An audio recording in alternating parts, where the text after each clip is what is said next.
Welcome to Part B of Birmingham Theological Seminary Biblical Interpretation.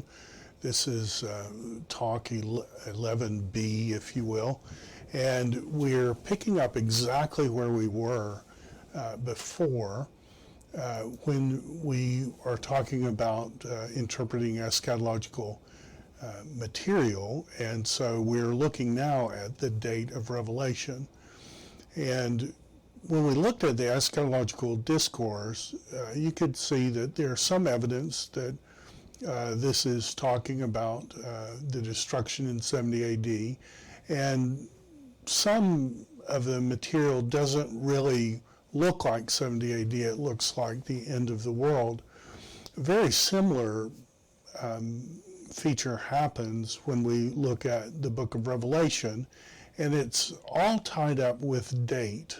Is the book of Revelation written early, pre-70, or is it written in, say, 96? So what we're going to look at, we're going to look at the evidence, and the Christians who've come to this, there are very good exegetes who've come down on one side and very good exegetes who come down on another.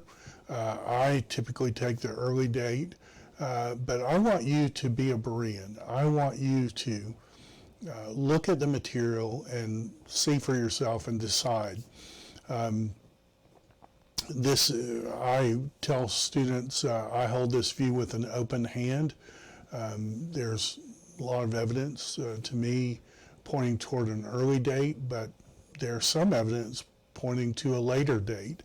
And so we want to be as fair as possible with both those arguments. So let's dive in.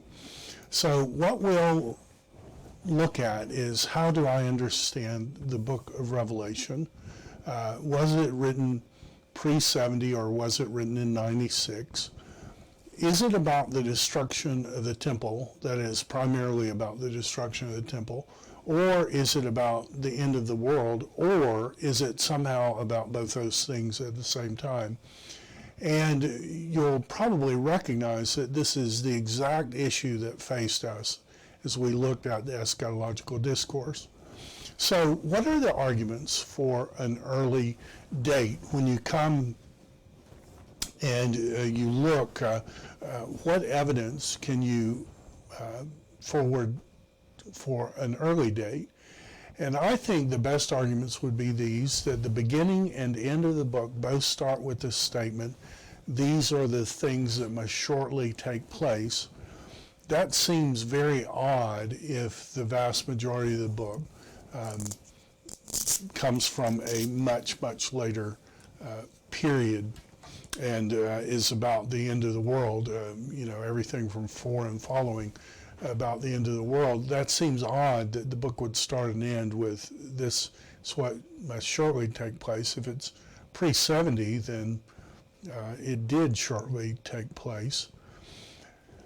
The argument about the great whore or the adulteress, if that has an Old Testament background, then it's Israel that committed whoredom against God, and then you have basically the same structure that you had in Ezekiel, where you have the unfaithful, the whorish, as he outlines in 16, and then you have this heavenly version of Jerusalem. And it seems to me that John is picking up that idea with the temple measurements and all that. Also, this book appears to be an encouragement to those who are being persecuted by Jews. And that makes great sense if it's pre-70. After 70, Judaism didn't persecute anyone. They were hanging on for survival. The meaning of the book, if that's how you're interpreting it, is that whenever you have a power that resists Christ, those ultimately will be destroyed. And so God's people have become the oppressors, have become Babylon. If the date is pre-70, you have a fulfillment of the covenant curses like wormwood, like Apollyon. Those are all seem to be picking up, a feast for the birds, picking up ideas that were in the covenant curses, directed at when God's people is unfaithful to his direction. And so Revelation then becomes a book that has the same message of all those being persecuted. Just hang on, the day will come when God has had enough and take the oppressing power out of the way. And then the last argument for the early day would be the connection of the Emperor Nero and the beast. So let's look at these. So the beginning and end of the book, revelation of Jesus Christ, which God gave him to show his servants the things that must soon take place. So evidently, whatever this book is talking about, it's will shortly happen. He made known by sending of his angel to his servant John. Notice the same thing in 1:3. Blessed is the one who reads, for the time is near. And then the very end of the book, the last chapter, these words are trustworthy and true. The Lord, the God of the spirits, sent his angels to show his servants what must soon take place. So many people have come and said, look, that points to an early date. And if it's an early date, then this book has something to do with the destruction of the temple. Same 22:10, do not seal up the words, for the time is near. And if you go read the end of Daniel, Daniel says do seal up the time because it's far off, but this is contrasting, don't seal up because the time is near. Second argument, the great whore of Babylon is in fact apostate Jerusalem. Now, if we look at this word, the great whore, the tes pornes tes megales, the mega porne, the mega prostitute, notice that word appears 56 times in the Greek Bible, and it's often, as in fact, every time, as far as I can tell, it's used of Jerusalem. So behold how the faithful city has become a whore, has become a porne. Same, the vision, you have the forehead of a porne, speaking of disobedient Jerusalem. Ezekiel 16:30, the works of the woman who was the whore, who whored out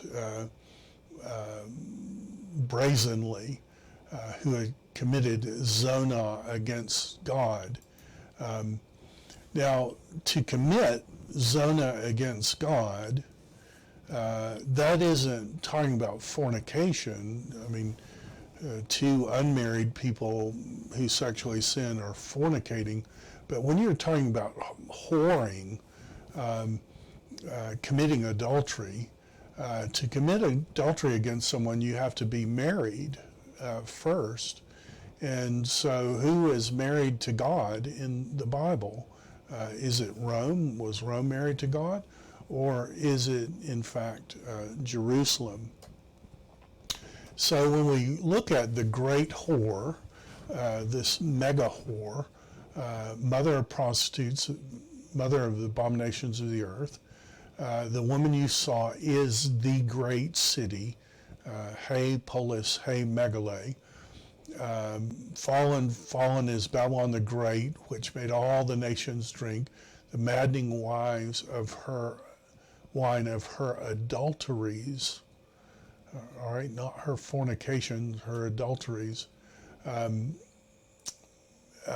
great city, He Polis, He Megale in Greek, 3 parts and it collapsed.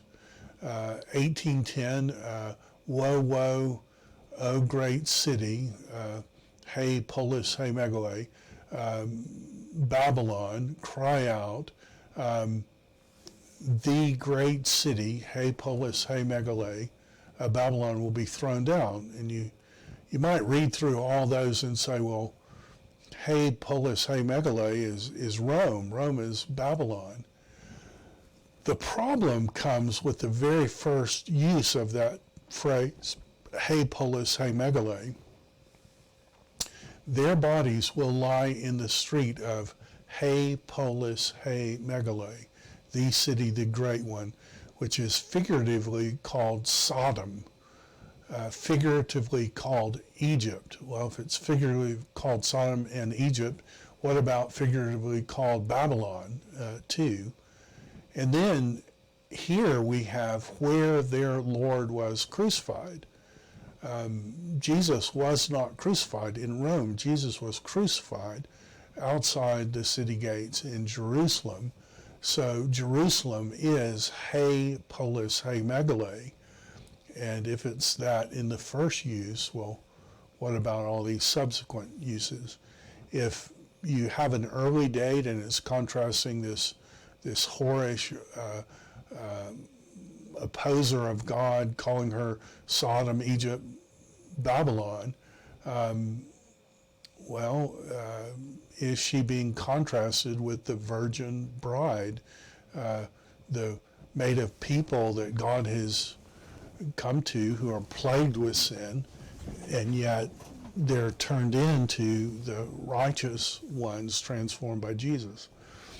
Apostate Jerusalem is the whore in the Old Testament. Therefore, the argument is Jerusalem is the apostate whore.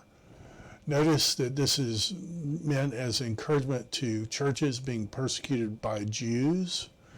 I know your tribulation. This is the same word, I believe, phlipsis, that was in the eschatological discourse.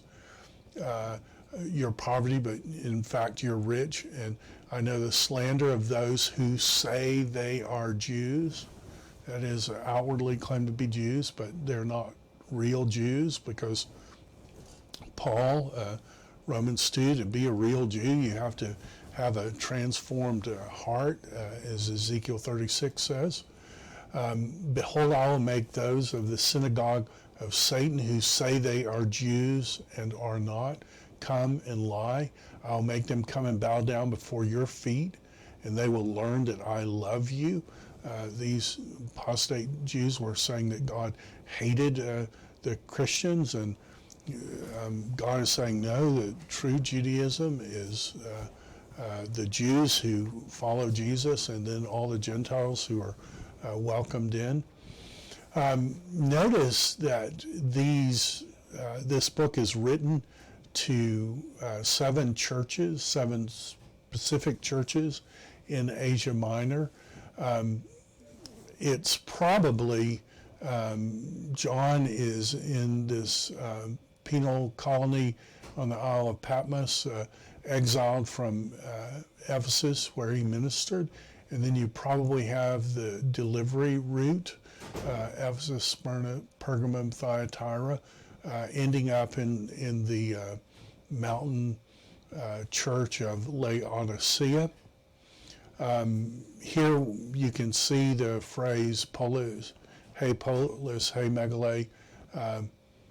Same here, He Polis, He Megale.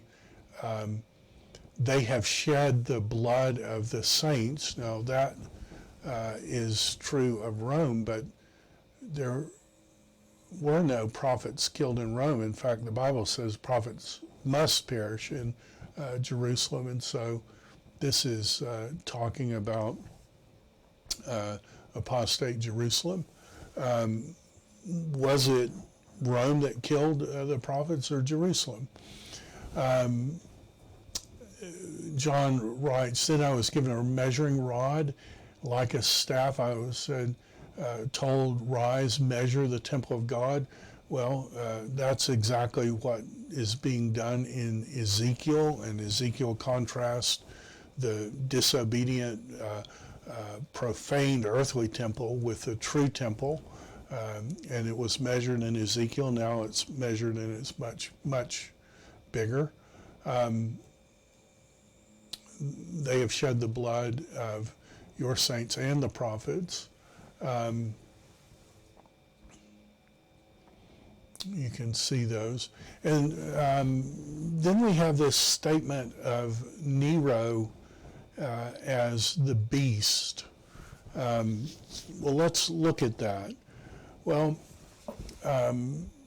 if you come to the manuscripts are almost evenly divided between the number 666 and 616. And often scholars have wondered, why is that?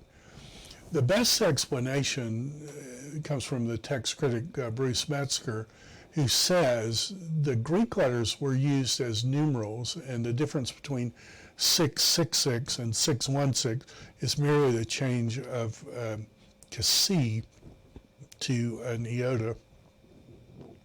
Perhaps the change was intentional, seeing that the Greek form of Nero Caesar, written in Hebrew characters, is equivalent to 666, whereas the Latin form of Nero Caesar is 616.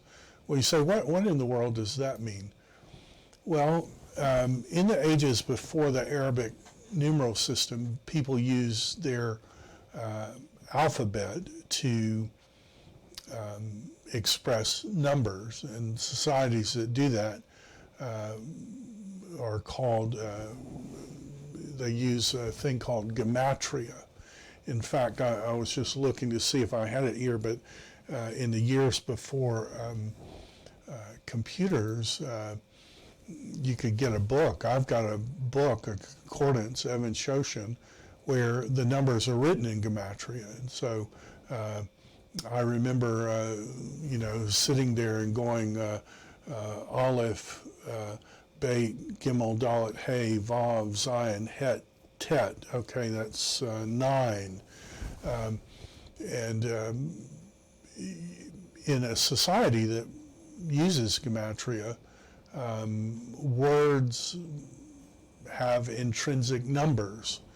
And there seems to be some gematria in the Bible. You can read this on your own if you go read an introduction to the Proverbs, when it talks about these are the Proverbs of Solomon. Solomon's name has a gematria. That's how many are in that section. When it says these are the ones connected by Hezekiah, Hezekiah has a number. That's how many numbers in this section. And so the idea that this number might have some gematria isn't as kind of crazy, it seems to us as Americans, because these ancient cultures did use gematria in both Hebrew and Greek. So if you do that, if you go to this chart and you just find the letters Nero Caesar, you get some numbers, and the numbers you get are these: 50, 206, 50, 160, 200. You add all those together, Neron Caesar, you get the number 666. And if you spell it kind of the way the Latins would say it, Nero Caesar, you get 616. And so the idea is that the early scribes were connecting that Nero with this number. Well, if that's true, then Nero died in 68 AD. Why would there be a connection there with Nero if it's written in 96? If we go to contemporary literature, there's a writer writing after Nero named Suetonius, and Suetonius has a whole book about what Nero was like, and He was just a sexually profligate person. He abused freeborn boys, seduced married women, raped the Vestal Virgin Rubia. He married a freed slave, Octay. Bad things, but nothing to make him be called the beast. Suetonius says that he did marry a boy, an emasculated boy that he dressed up like a woman and led around as his wife. And you say, well, that's bad that he did that, but nothing to call him the beast. He had a notorious passion for his own mother and his sister too, but nothing to call him the beast. But then you get to this statement that Nero debased himself sexually to the extent that he exploited every aspect of his body, and he invented an erotic game whereby he was loosed from a cage dressed as a wild animal, and then he did horrific things, and I'll leave you to read it yourself.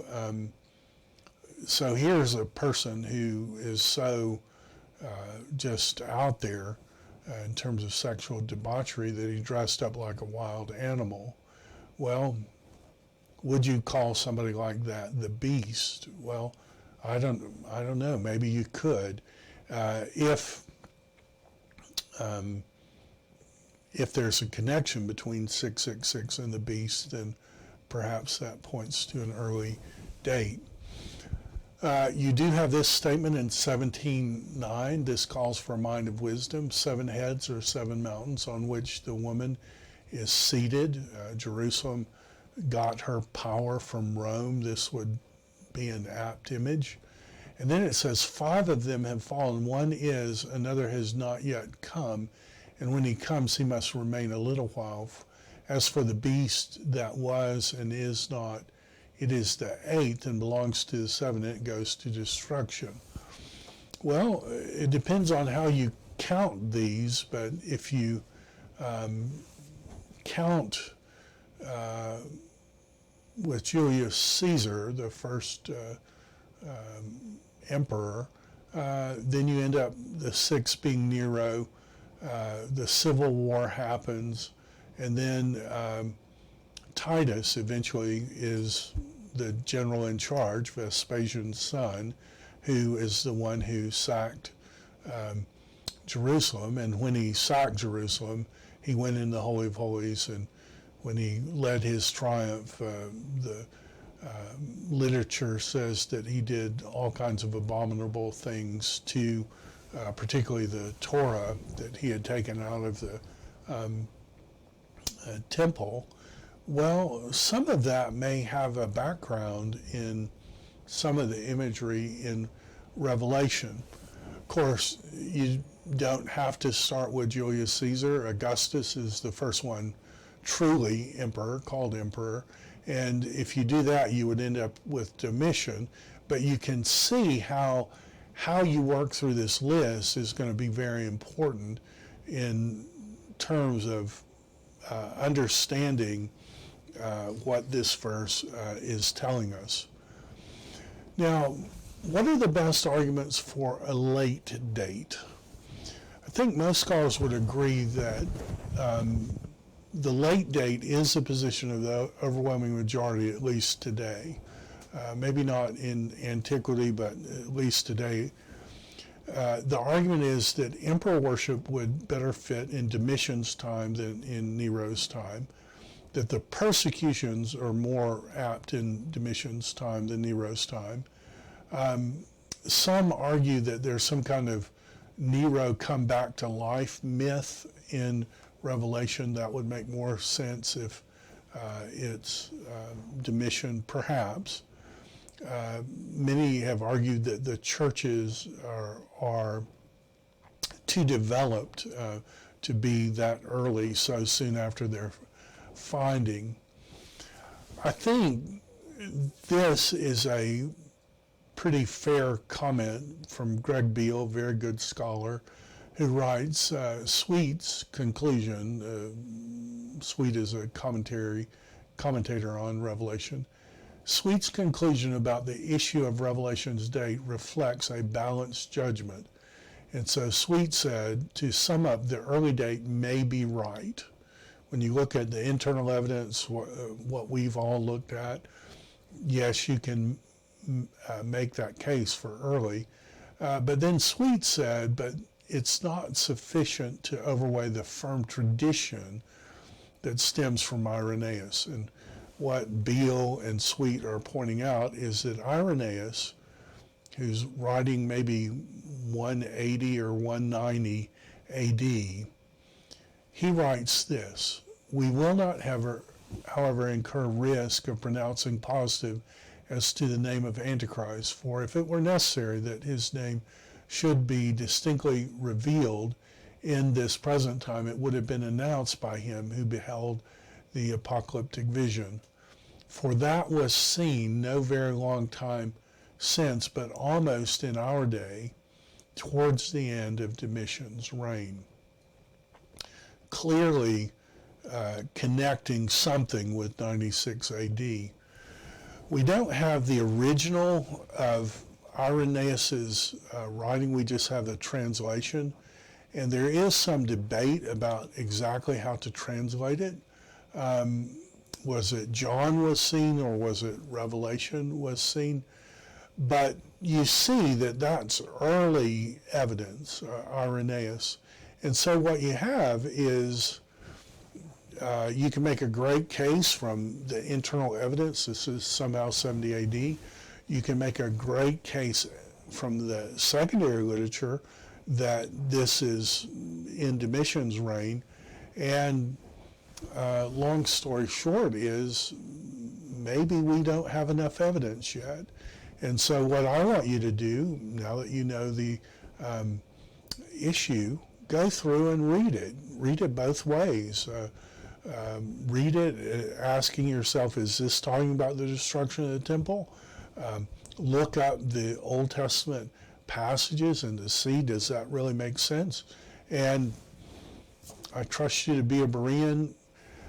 So I hope that these two videos helped.